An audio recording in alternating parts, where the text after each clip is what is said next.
Bulletin का बाकायदा आगाज करें और सबसे पहले आपको बताएं कि सऊदी अरब में ईद उल फितर आज मजहबी जोश और जज्बे के साथ मनाई जा रही है। मुत्तहिदा अरब अमारात, फलस्तीन, कतर, बहरीन, कुवैत, तुर्किया, रूस में भी आज ईद मनाई जा रही है। बरतानिया, अमरीका, कनाडा में कम्युनिटी तकसीम, बाज आज और बाज कल ईद मनाएंगे। मस्जिदुल हराम और मस्जिद नबवी में नमाज ईद उल फितर के रूह परवर इज्तिमात 20 लाख से ज़ायद मुसलमानों ने नमाज ईद अदा की। मस्जिदुल हराम में इमाम काबा अल शेख अब्दुल रहमान अल सदीस ने नमाज ईद की इमामत करवाई और खुतबा दिया, जबकि मस्जिद नबवी सल्लल्लाहु अलैहि वसल्लम में इमाम शेख अब्दुल्ला ने नमाज ईद की इमामत कराई और खुतबा दिया। उम्मत मुस्लिमा के इत्तेहाद, सलामती और खुशहाली के लिए खुसूसी दुआएं मांगी गई। मकबूजा बैतुल मुक़द्दस में मस्जिद अक़सा में नमाज ईद का इज्तिमा हज़ारों मुसलमानों ने शिरकत की। सऊदी अरब में ईद उल फितर आज मजहबी जोश और जज्बे से मनाई जा रही है। मुत्तहिदा अरब अमारात, फलस्तीन, कतर, बहरीन, कुवैत, तुर्किया, रूस में भी आज ईद मनाई जा रही है, जबकि बरतानिया, अमरीका और कनाडा में कम्युनिटी तकसीम, बाज आज और बाज कल ईद मनाएंगे। अक़वाम मुत्तहिदा सेक्रेटरी जनरल का ईद के मौके पर मुसलमानों के लिए नेक ख्वाहिशात का इजहार। अंतोनियो गुतेरेस का जंग के बायस बेघर मुसलमानों के साथ इजहार यकजहती। बेघर अफराद एक दिन अपनी फैमिलीज और घरों में ईद मनाएंगे। मसाइल में फंसे मुसलमान भाई बहनों के लिए अपना काम जारी रखूंगा। ईद उल फितर दुनिया के लिए मोहब्बत और अमन का पैगाम है। बात करेंगे पाकिस्तान में शवाल का चांद देखने के लिए मरकजी रुयत हिलाल कमेटी का इजलास आज होगा। चेयरमैन मौलाना अब्दुल खबीर आज़ाद इस्लामाबाद में इजलास की सदारत करेंगे। जोनल रुयत हिलाल कमेटियों की इजलास भी मुतल्लिका मकामात पर मुनक़िद होंगे। तर्जुमान स्पार्को के मुताबिक आज गुरूब आफ्ताब के वक्त चांद की उम्र तकरीबन 27 घंटे होगी। चांद इंसानी आंख से आसानी से नजर आने का कवी इम्कान है।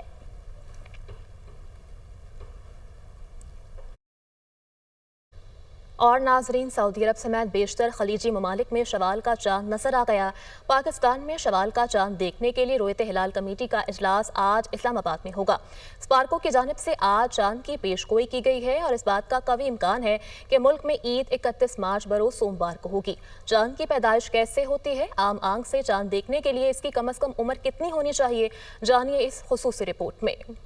साइंसी एतबार से चांद की पैदाइश है क्या, या फिर नया चांद किसे कहते हैं, इसके लिए हमें निज़ाम शमसी को समझना होगा। निज़ाम शमसी में मौजूद हर सैयारा सूरज के गिर्द इंतहाई मुनज़्ज़म अंदाज से अपने अपने मदार में चक्कर काट रहा है। जब चांद गर्दिश करते करते जमीन और सूरज के ऐन दरमियान आ जाता है तो उसे हम चांद की पैदाइश कहते हैं। पैदाइश के वक्त चांद पर पड़ने वाली सूरज की रोशनी मुनक़िस होती है और जमीन पर नहीं पहुँच पाती, इसीलिए चांद जमीन पर रहने वालों को नजर नहीं आता। चांद अपनी पैदाइश से अगले 1 माह तक मुख्तलिफ मराहिल से गुजरता है, जिसमें चांद पहले 14 दिन में बढ़ता है। पहले मरहले में न्यू मून से waxing crescent moon, waxing half moon, waxing gibbous moon और फुल मून तक पहुंचता है। इसके बाद चांद की रोशनी घटना शुरू हो जाती है। इस मरहले में चांद waning gibbous moon, waning half moon और आखिर में वैनिंग क्रिसेंट मून कहलाता है। पैदाइश के 14 दिन और चंद घंटों बाद चांद पूरे जोबन पर होता है। माहिरीन के मुताबिक खुली आंख से चांद देखने के लिए इसकी कम से कम उम्र 26 घंटे और उफ़क़ी ज़ाविया 8 से 10.5 डिग्री होना चाहिए। चांद का सर्कल मुकम्मल होने के लिए 29 दिन और कुछ घंटों का अमल दखल होता है। इन्हीं इजाफी घंटों के बायस चांद कभी 29 और कभी 30 दिन का होता है। अपनी पैदाइश के बाद चांद अपने मदार में आगे की तरफ सफर शुरू करता है, जिसके बाद जमीन से देखने पर सूरज और चांद के दरमियान फर्क ज़ाविया बढ़ने लगता है। जैसे जैसे ये ज़ाविया 0 डिग्री से बढ़ने लगता है तो ये हिलाल की शक्ल इख्तियार करना शुरू कर देता है। चूंकि चांद का मदार जमीन के गिर्द गोल के बजाय बेज़वी है, यही वजह है कि साल के मुख्तलिफ हिस्सों में इसकी रफ्तार मुख्तलिफ होती रहती है, इसीलिए ये ज़ाविया भी मुख्तलिफ शरह से ही आगे बढ़ता है। चांद की पैदाइश की शहादत रोयत और साइंस दोनों से हासिल की जा सकती है। अलबत्ता हमारे यहाँ रमजानुल मुबारक के चांद की रोयत का मामला भी मुसलसल अदम इत्तिफाक का शिकार रहता है, जबकि माहिरीन फलकियात के मुताबिक चांद की पैदाइश के वक्त का तयन 100 साल पहले भी किया जा सकता है, क्योंकि जदीद दौर में चांद और सूरज के अपने अपने मदार में गर्दिश को कैलकुलेट किया जा सकता है।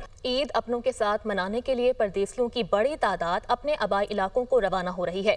बड़े शहरों में रोजगार के लिए आने वाले अपने इलाकों को वापस जा रहे हैं। लाहौर, कराची और इस्लामाबाद के बस अड्डों पर आज भी शहरियों की बड़ी तादाद पहुंच चुकी है। लाहौर से हमारे साथ देंगे हमारे नुमाइंदे जाहिद आबिद, इस्लामाबाद से हमें रिपोर्ट करेंगे आदिल तनोली, जबकि कराची में क्या सूरत हाल है हमें बताएंगे सालिक शाह।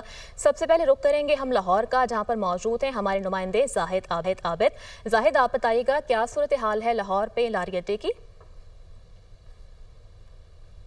जी बिल्कुल, जैसा कि आज चांद नज़र आने का कभी इम्कान है तो हर शख्स जो कि गमे रोज़गार के लिए बड़े शहर में आया वो उसकी भी कोशिश है कि अपने चांद सितारों के साथ ईद मनाने के लिए अपने शहरों की तरफ रवाना हो। क्योंकि जुम्मा और हफ्ता को बहुत ज़्यादा रश नज़र आ रहा था लारी अड्डे पे, रेलवे स्टेशन पर और एयरपोर्ट्स पर, लेकिन आज इससे थोड़ी सी मुख्तलिफ नज़र आ रही है और वो रश नहीं है जो गुज़श्ता 2 रोज़ रहा, लेकिन आज भी सवारियाँ जाने को तैयार हैं। अब मसला ये पेश आ रहा है जनरल बस स्टैंड पर कि जो बसें यहाँ से रवाना हो चुकी हैं उनकी कोशिश है कि उनकी वापसी अब ईद के बाद ही हो, क्योंकि अब लाहौर से बहुत ज़्यादा सवारी नहीं जानी, जिसकी वजह से लाहौर के लारी अड्डों पर ट्रांसपोर्ट की कमी नज़र आ रही है, जिसकी वजह से जो लारी अड्डे पर आधे घंटे या 1 घंटे बाद बस रवाना होती थी वो अब 2 से 3 घंटे बाद भी रवाना हो रही है, जिसकी वजह से लोगों को इंतज़ार की कोफ उठाना पड़ रही है। जबकि दूसरी तरफ जो इसमें एक तकनीकी तौर पर ट्रांसपोर्टर की तरफ से एक ओवर चार्जिंग की जा रही है वो ऐसे है कि जो दूर की सवारी है, जो मिसाल के तौर पर अगर मुल्तान बस ने जाना है तो अगर रास्ते की सवारी है तो उसे बिठाने से गुरेज किया जाता है और इनकी कोशिश होती है कि मुल्तान की सवारी बिठाई जाए, लेकिन अगर रास्ते की सवारी बिठानी हो तो उससे किराया मुल्तान का ही लिया जाए। तो इस किस्म की शिकायत ताहाल मौजूद हैं।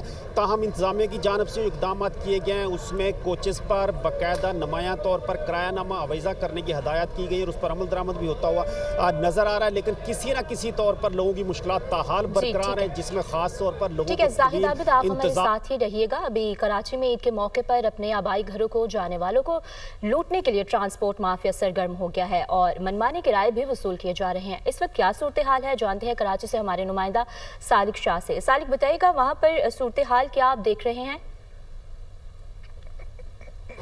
हाँ जी बिल्कुल, कराची में जो सूरत हाल है वो हर साल की तरह जूं की तूं बरकरार है। अगर शहर की बात की तो शहर से जो परदेसी अपने घरों को आबाई इलाकों में ईद मनाने के लिए जा रहे हैं, लेकिन उनको ट्रांसपोर्ट माफिया की जाने से गुज़श्ता 3 से 4 रोज़ से जो लूटने का जो सिलसिला जारी है, आज वो अपने उरूज पर मौजूद है। क्योंकि कराची के जो मुख्तलिफ जो मुसाफिर हम यहाँ पर रेलवे स्टेशन पर पहुँचते हुए देख रहे हैं, वहाँ पर उनसे मनमाने जो किराए वसूल किए जा रहे हैं। इस वजह से यहाँ पर आने वाले शहरियों को ये कहना था कि हैदराबाद का टिकट आम दिनों में यहाँ पर 5 से 600 रुपये होता है, आज 12 से 2000 रुपये, 1200 से 2000 रुपये के दरमियान जो किराया यहाँ पर वसूल किया जा रहा है। और इसी के साथ साथ अगर अंदरूनी सिंध जाने वाली जो मुख्तलिफ जो बसें हैं, ट्रांसपोर्ट जो इंटरसिटी जो बसेस हैं, वो 2 से 3000 रुपये, 1000 रुपये किराया इजाफी वसूल कर रही है कि मुसाफिरों को ये कहना है कि शहर के मुख्तलिफ इलाकों से वो हैवी जो मोटरसाइकिलों के ज़रिए, बसों के ज़रिए, चिंचियों के ज़रिए यहाँ पर पहुँचे, वहाँ पर भी उन्हें लूटा जा रहा था, बस अड्डों पर भी उन्हें लूटा जा रहा है, लेकिन यहाँ पर इंतजामिया उन्हें नज़र नहीं आ रही। जबकि इसके साथ साथ अगर मुल्क के दीगर हिस्सों की बात की जाए, पंजाब और KP के जाने वाले जो मुसाफिर हैं, उनसे अफसोसनाक बात यह है कि 3 से 4000 और 5000 रुपये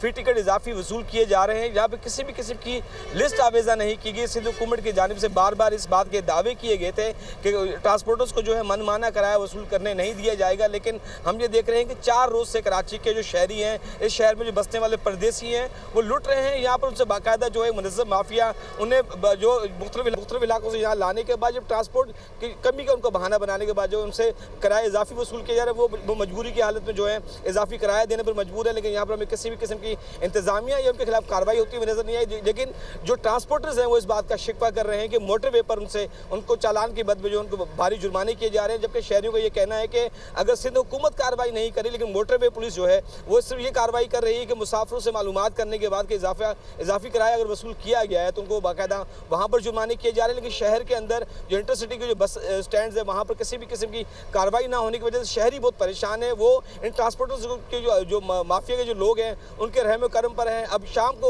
दोपहर में यह है कि बताया जा रहा है कि रश मजीद बढ़ेगा, इंटरसिटी की जो बसें हैं वो यहाँ पर मजीद यहाँ पर पहुँच रही हैं, लेकिन किराया जो है अब ये बताया जा रहा है कि इससे भी ज़्यादा किराया जो है, क्योंकि 2 से 3 गुना जो किराया बढ़ा हुआ था। अब उम्मीद ये बताए लोग इस बात का खदशा जाहिर कर रहे हैं कि ये ना हो कि शाम तक जो किराया जो है ये 5 गुना बढ़ जाए, क्योंकि जो 500-700 का जो किराया था वो 1200 से 2000 रुपये वसूल किया जा रहा है।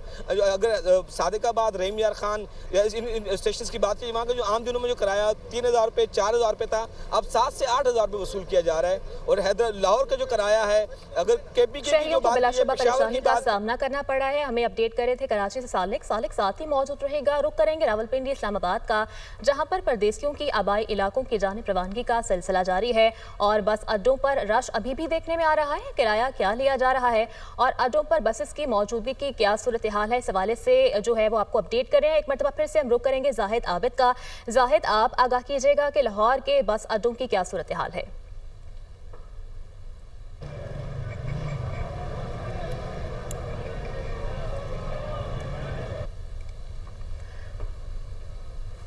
एक मरतबा फिर से रुक करेंगे कराची का, जहां पर मौजूद हैं सालिक, आप आगाह कीजिएगा कराची में क्या सूरत हाल है, माफिया एक्टिव नजर आ रहा है? हाँ जी बिल्कुल, अगर ट्रांसपोर्ट की बात की है तो ट्रांसपोर्ट हज़रात का इस बात का भी शिकवा है कि वो ये कहते हैं कि उन्हें जो एक स्टेशन अगर वापसी भी वो आ रहे हैं तो बिल्कुल खाली आ रहे हैं, इसलिए वो ये कह रहे हैं कि उनको पैसे रिकवर करने के लिए वो इसलिए किराया इजाफी वसूल कर रहे हैं। लेकिन अगर शहर की बात करें तो शहरी ये कह रहे हैं कि अगर 300 का इजाफा हो तो समझ आता है, लेकिन किराया यहाँ पर 2 गुना 3 गुना जो वसूल किए जा रहे हैं। और ख़ास करके इंटरसिटी जो पंजाब के KPK की स्टेशन के जो लोग हैं, उन मुसाफिरों जो किराया जो वसूल किया जा रहा है वो काफ़ी परेशानी का शिकार है। उनको यही कहना है कि सिंध ट्रांसपोर्ट अथॉरिटी की जानिब से बारहा इस बात के दावे किए गए थे कि ट्रांसपोर्टर्स के खिलाफ बाकायदा कार्रवाइयाँ की जाएंगी, लेकिन हमने देखा है कि इंटरसिटी बस अड्डों पर किसी भी किस्म के इंतजामिया के लोग हमें मौजूद नजर नहीं आए और वहाँ पर किसी भी किस्म की कार्रवाइयाँ नहीं की गई। लेकिन हुकूमत की जानिब से जो बयानात आए हैं उसके बारहा उनकी जानिब से ये कहा गया कि उन्होंने मुख्तलिफ ट्रांसपोर्टर्स को उन्होंने जुर्माने किए हैं। लेकिन शहरी ये कह रहे हैं यहाँ क्योंकि आने वाले शहरी साथ ही मौजूद रहिएगा। ईद उल फितर अपनों के साथ मनाने के लिए परदेसियों की बड़ी तादाद अपने आबाई इलाकों को रवाना हो रही है। बड़े शहरों में रोजगार के लिए आने वाले अपने इलाकों को वापस जा रहे हैं। लाहौर, कराची और इस्लामाबाद के बस अड्डों पर आज भी शहरियों की बड़ी तादाद मौजूद है। आबिद तनोली हमारे साथ मौजूद हैं। आबिद, आप आगाह कीजिएगा क्या सूरत हाल देख रहे हैं आप वहाँ पर?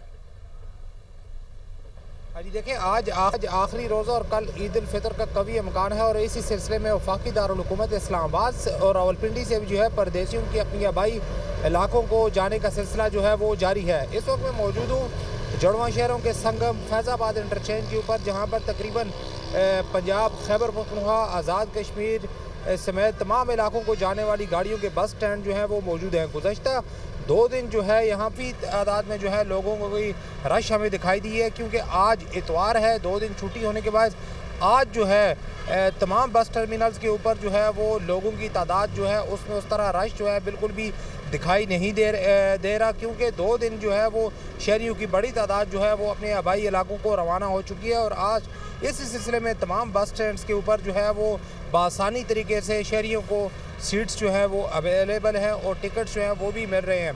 दूसरी जानब इस्लामाबाद पुलिस, ट्रैफिक पुलिस और इंतज़ामिया की जानब से जो है वो तमाम बस स्टैंड्स के ऊपर जो है वो जो किरायानामे हैं उनको यकीनी बनाने के लिए जो है खुसूसी तौर पर डेस्क कायम किए गए हैं।